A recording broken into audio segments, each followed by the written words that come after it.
Just before we get started with this Fit Right Pelvic Puzzle podcast episode, the information shared in this podcast is intended for education only and should not replace personalised advice from your healthcare provider. Some episodes include fictional case studies to illustrate common presentations and how a multidisciplinary team might approach them. These stories are entirely fictional and are drawn from a mix of experiences in clinical practice, so any resemblance to real people is purely coincidental. When is surgery the right call for prolapse? How do you know if now is the right time or if it's too soon? And what are some of the questions you might not know to ask in a pre-surgery appointment? Today, I've got my first guest of the season, obstetrician and gynaecologist Dr. Clare, to answer the questions that I get constantly asked in clinic. We're following Sue's story today, a fictional case built from real conversations, and we get an inside look at how a gynaecologist actually helps a woman work through this decision. So, let's get started. Hello and welcome to the Pelvic Puzzle. This is a podcast by Fit Right Women's Health where we break down the different puzzle pieces of various women's health issues and have discussions with the professionals who can help you put all the pieces together. I'm your host, Taryn Watson. I'm a pelvic health physiotherapist from Perth, WA. I'm a lover of early morning walks, coffee, red wine, and all things women's health and exercise. I'm the co-founder of Fit Right HQ, a women's health clinic in Applecross, where my team and I regularly get to help women like the fictional ones discussed in this podcast. So today's episode is part of our season called the Prolapse Puzzle, and the title today is Sue, the 65-year-old woman with prolapse deciding if surgery is right for her. And I'm very excited to have a guest today to help with this discussion. I've invited obstetrician and gynaecologist Dr. Clare along today. Welcome, Anna. The previous episodes in the Prolapse Puzzle series I've been focusing on multidisciplinary management with a conservative and non-surgical lens, but the reality is that a proportion of patients with prolapse do decide to have surgery. So I am keen to present to you one of these fictional case studies about a woman who is considering that surgical decision. And I'm really keen to get an insight from a gynaecologist's point of view about how she would answer the questions from a patient like this and help them with their decision making. So Anna, like I said, welcome to today's podcast episode. And can we start by having you give a little overview of how you've come to work in this space and what type of patients you see in a normal week? Hi, Taryn. Great to be here. As you said, I'm a general obstetrician and gynaecologist, and I'm also working in Perth, both at King Edward Memorial Hospital and at the Womb Clinic. My work week involves both pregnancy care, so that's antenatal clinic on the wards and in the birth suite, and also in gynaecology clinics and theatre. I've had an interest in prolapse for a number of years now, and clinically I enjoy it because I think there are a range of treatment options available, and advising women on the management, really listening to my patients, balancing the impact on women's lives, the examination findings and the treatment options is really challenging and rewarding work. And also for me, prolapse is one of the areas where obstetrics and gynecology really meaningfully intersect. We know that pregnancy and childbirth are the main contributors to pelvic floor damage. And so in my practice as an obstetrician, I also try and keep a focus on the interventions around birth and the possible longer term impacts and how that I see that playing out in my gynecology practice. Yes, that's great. And I get to also see obstetric and gynae type patients in my work in physiotherapy. And yes, I agree. It's a really nice lead in from one to the other and seeing how that all fits together. Those are my two main focus areas in my work too. So let's talk about this puzzle we have today, this fictional case study. So Sue is 65 years old. She has two children who are both in their late 30s, both born by vaginal delivery, and both of her children now have kids of their own. So Sue is really involved in caring for her 5 grandkids, and they're all between the ages of 2 and 10. So she's had symptoms of a bulge in her vagina for quite a while now, but they haven't really been very bothersome to her. She does remember about 20 years ago that a GP told her during a vaginal exam when she had a pap smear that she had a bladder prolapse. She was asked by the GP at that point, would you like a referral to a gynecologist? And she didn't feel it was an issue. It really wasn't very symptomatic at all. And so she said, no, thank you, decided against it, got on with her life. She's had mild urinary leakage since having her children. So both of the kind where she leaks a bit with coughing and sneezing, so stress urinary incontinence, and also she struggles to hold on sometimes on the way to the toilet, which is urge urinary incontinence. So she plans her life a bit around knowing where the toilets are, and just in case she needs them. But recently, she's had new and worsening symptoms. So the past year or so, she's noticed the bulge coming out of her vagina some days. She has also noticed that she's feeling like she's not able to empty her bladder very well. She has to sit there for a long time, move around a bit, or go away, come back again, and that feeling of incomplete emptying of her bladder. And along with that, she has had this new issue of having a few urinary tract infections in the past 6 months, which hasn't previously been an issue for her. So she mentioned to the GP when she saw them for the latest UTI management that she thought her prolapse was worsening.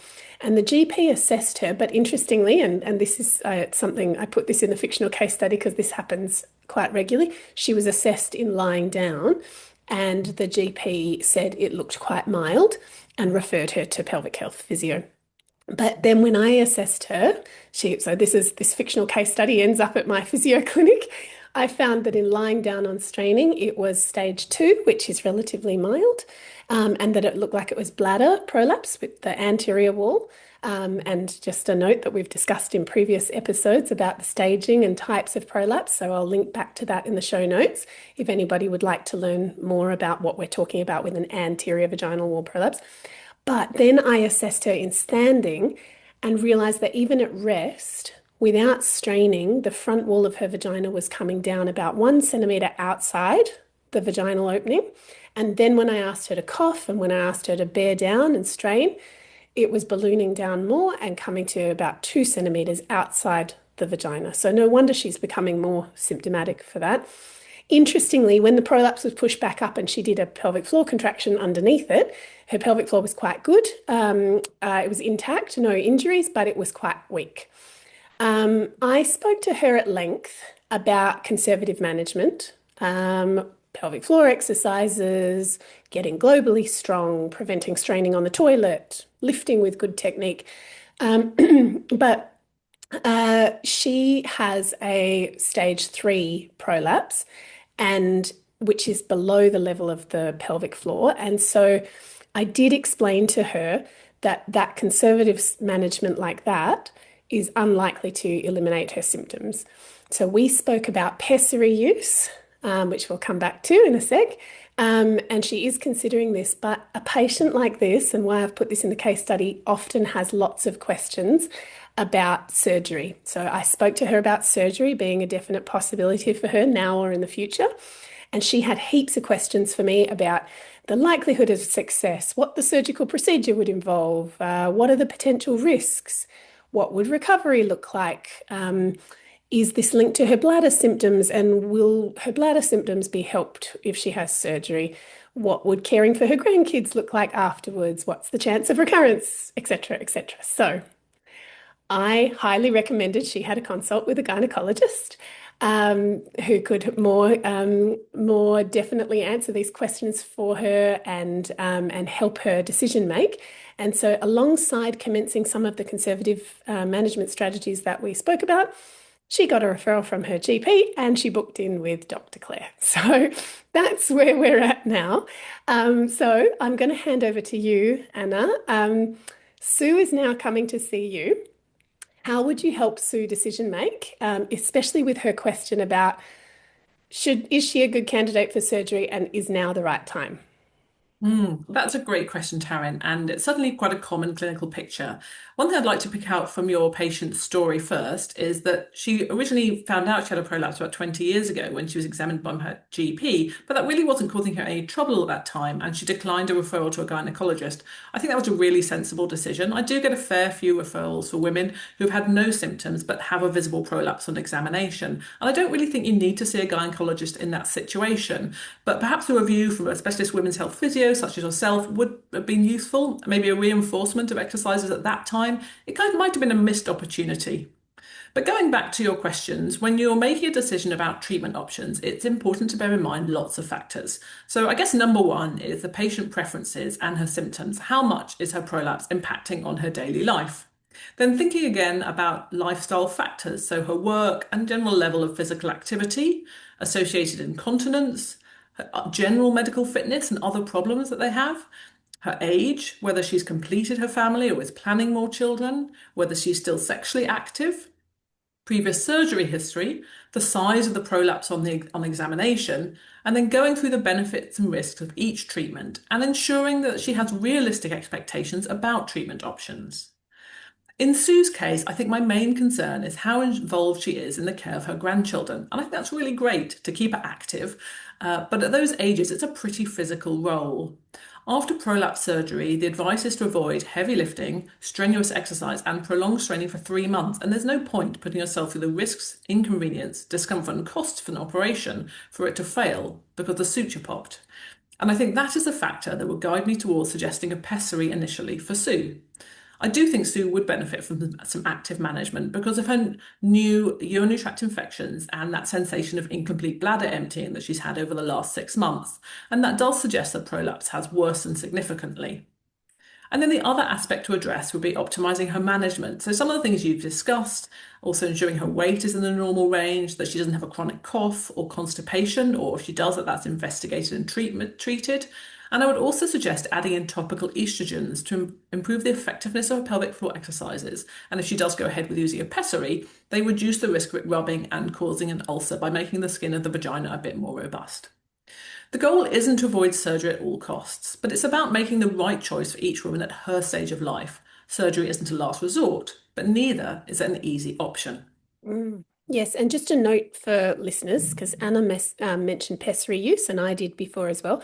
So in case you're listening and wondering what is a vaginal support pessary, it's a support device that you wear inside the vagina. Some gynaes like Anna fit them, some physios like myself fit them. We spoke about pessaries in a previous episode. A couple of the previous episodes of this season mentioned pessary use.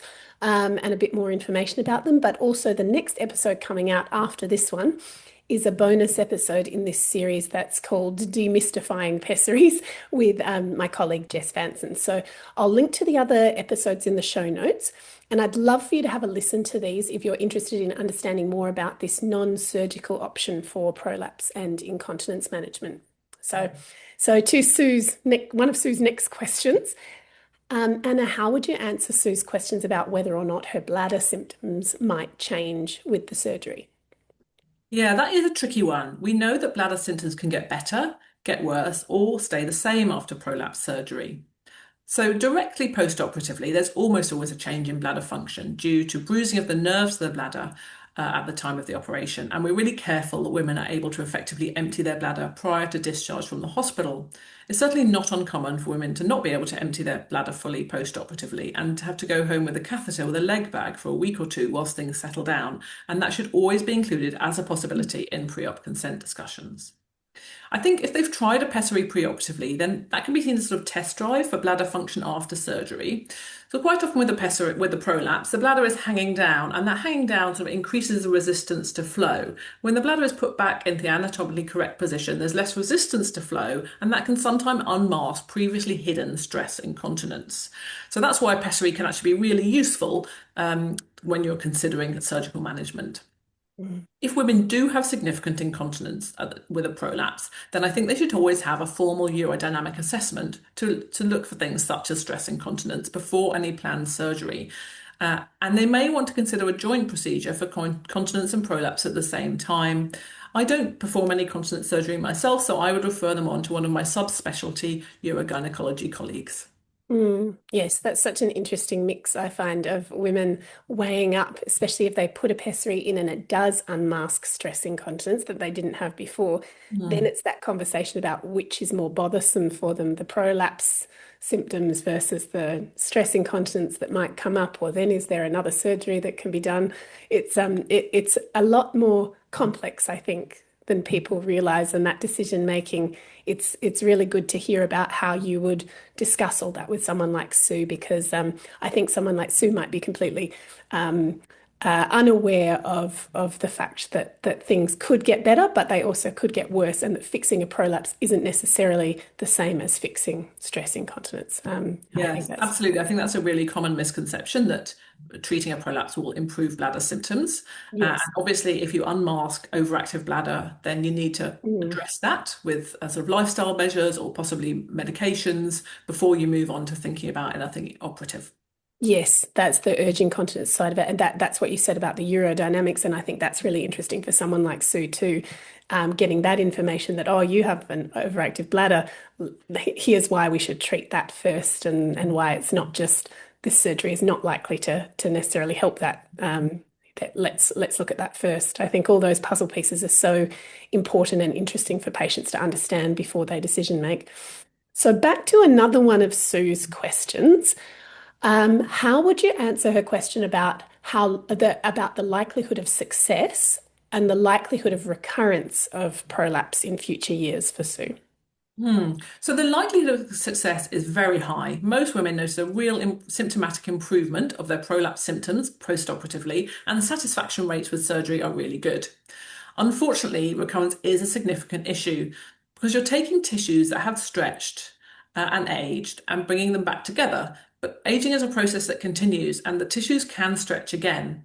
Rates of recurrence vary widely in the published literature, but for anterior repair and vaginal hysterectomy, it's around 30%. Recurrence rates are higher in younger patients and in those with a more severe prolapse. We know that the first operation has a higher success rates, and redo surgery has higher rates of damage to surrounding structures, such as the bladder or the bowel, and also has higher recurrence rates. So it's really important to optimize everything prior to surgery and make sure it's done at the right time. This is definitely not an operation to rush into. It's also really important to have good physio advice preoperatively to improve the pelvic floor function and to continue that work after surgery to maximize the support to the pelvic organs long term. That's why for Sue, waiting until her grandchildren are not as physically demanding, ensuring that everything else is addressed first, and considering of a pessary now might be a better option. Yes. Yeah, that's really interesting to hear that from your side as well, and the where pessaries fit in and where physio fits in with the decision making.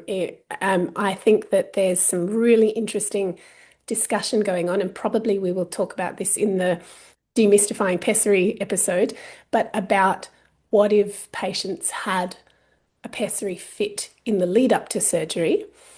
What would that look like for their tissues, having not just been on stretch for 6 months or 12 months before they were surgically repaired, but if the pressure was taken off that area and the stretch was taken off the tissue, it would be really interesting to see if there's any research down the track that shows the likelihood of success after a pessary being fit beforehand compared to somebody who went straight into it after having a stage 3 prolapse like Sue's that was sitting with everything on stretch a lot immediately before surgery. So I don't think we've got any answers to that yet necessarily, but I found that a really interesting point in a recent research update that I went to that could be part of this decision-making process as well. I think clinically, when I've seen patients who've gone ahead with prolapse surgery and have previously had a pessary in, it certainly improves the quality of the tissues because you don't have that rubbing associated, which you quite often see in women who've got a prolapse that's sort of just sitting there, that's rubbing on the underwear. And so that improves the skin of the vagina for surgical treatment. And also it means that things aren't getting worse. I don't think they're going to get better with the pessary in. But it's keeping it in a holding pattern rather than continuing to deteriorate whilst you're planning surgery. Yeah, absolutely.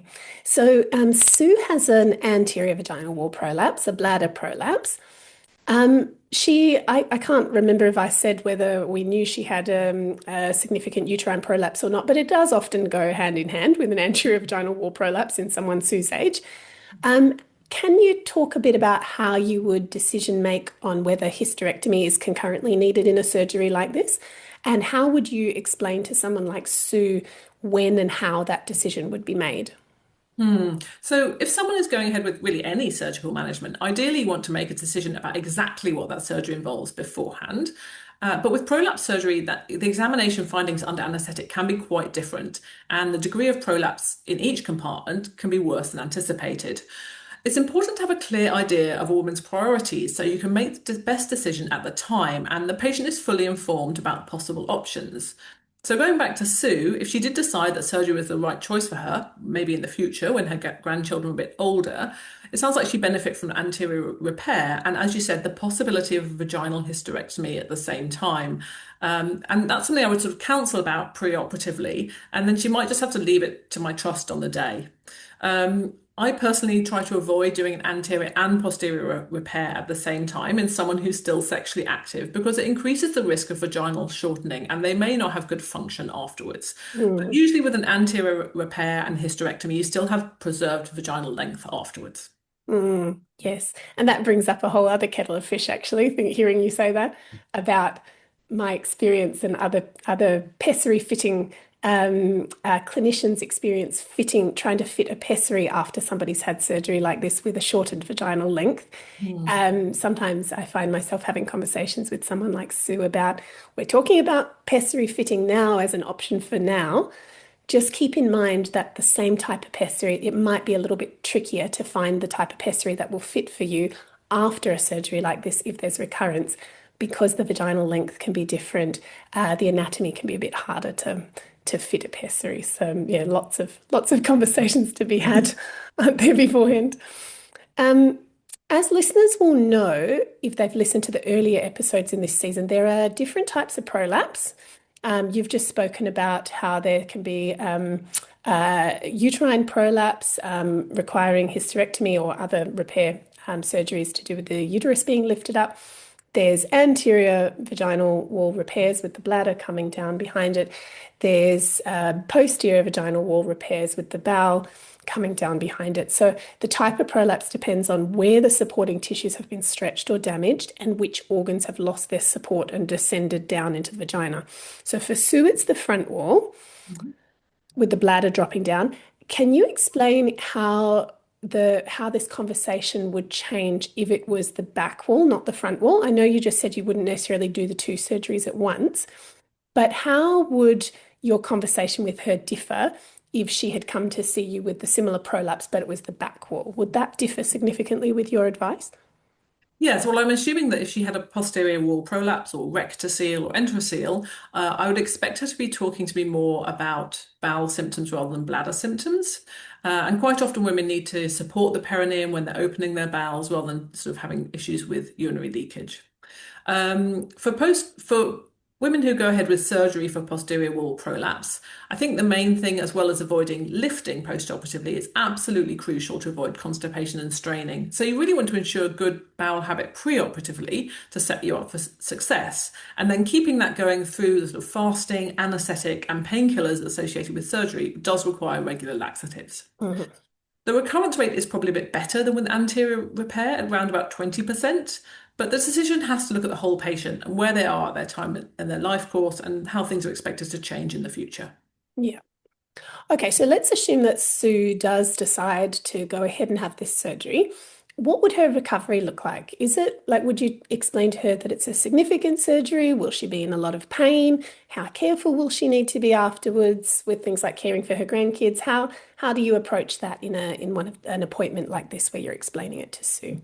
I think it's really important to thoroughly discuss post-operative care in prolapse surgery, in some ways more than other surgeries, because the patient has to be committed to doing the right things or it's just not going to work. So vaginal prolapse surgery is not that difficult in terms of recovery in that the surgery doesn't enter the abdominal cavity, there's not usually a lot of blood loss, it's not massively painful, it's not a big physiological insult on the body. But the importance of avoiding lifting for 3 months can be a real adjustment. And also in the longer term, if you don't want the prolapse to come back, you need to make sure you don't have a role that involves repeated heavy lifting. So that might mean a change in job for some women. Otherwise, they're just back where they started. When you're thinking post-operatively, all these things such as managing the bowel habit, staying well so you don't get a cough or cold post-operatively, no sex for 6 weeks, there's a lot to think about. Yes. So, what I do at the end of each of these fictional case studies is, with regards to the title of this podcast, the pelvic puzzle, we kind of bring all their puzzle pieces together. So, I'm just going to talk a bit about how we've mentioned a bit of it before, but which puzzle pieces of management, which team members might end up being involved for Sue. So, you've talked a lot about the gynecology input. I've talked a bit about pelvic health physio, but just to reiterate that, Sue may or may not decide on surgery right now, but even if she does, pre-surgery physio would be important for her with pelvic floor training and pressure management. And then if she decides to not go down the path of surgery right now, physio would end up being her main focus area, and she'd possibly have a pessary fitting, maybe benefit from compression shorts that lift up through the perineum to help her symptoms. We would also focus on management of bladder leakage symptoms too. So there's good evidence for pelvic floor training for stress incontinence. We would review a bladder diary and see what we could do for the urge incontinence symptoms. So we'd likely give that a good 4 to 6 months to see how conservative management goes with her symptoms, and then potentially a gynae review at the end of that to see how satisfied she is with conservative management, and then maybe if she's not going down the path now, maybe revisit the decision-making process down the track. Another puzzle piece maybe would be a musculoskeletal physio or an exercise physiologist or a personal trainer or somebody who can help Sue get globally strong. It would help with her surgical preparation if she does decide to have surgery, but also regardless, it might decrease the amount of strain she's exerting in her everyday life, like when she's lifting her grandchildren. If she's globally stronger, if her legs are stronger, less effort might be required and less straining might be required with similar types of daily activities. Also, you mentioned it, Anna, with respect to if she had seen a gynae, what some of the things might be covered, but also GPs might be getting involved with some of the things you said too, like her GP might be the person that she talks to about topical estrogen prescription if she isn't on that already. I think you mentioned this too, but if she's fit, if she does end up being fit with a pessary, we mentioned this in a previous episode too. It's a requirement to have a baseline pelvic exam with a GP or a gynae if it's the physio fitting the pessary, and then annual checkups for pessary co-management. We require that with someone like yourself or a GP. So I hope that for those listening that helped you with seeing how decision making might occur with a woman considering prolapse surgery. And a huge thank you to you, Anna, for being involved with this hypothetical patients management, and also thank you in real life for helping with co-manage a lot of our patients. Yep, pleasure. Thank you so much for tuning into the Pelvic Puzzle today. If this episode resonated with you, I'd love you to share it with a friend or leave a quick review. That would help more women get access to this kind of information. If you're looking for support, the team at Fit Right Women's Health is always here to help. Our women's health clinic is in Applecross in WA. We also see patients in West Perth at the same clinic as Anna works. We offer telehealth appointments, and you can find links to book an appointment or an exercise class with us in the show notes.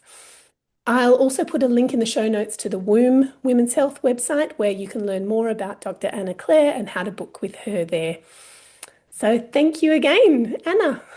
Pleasure. Thanks so much for having me, Taryn.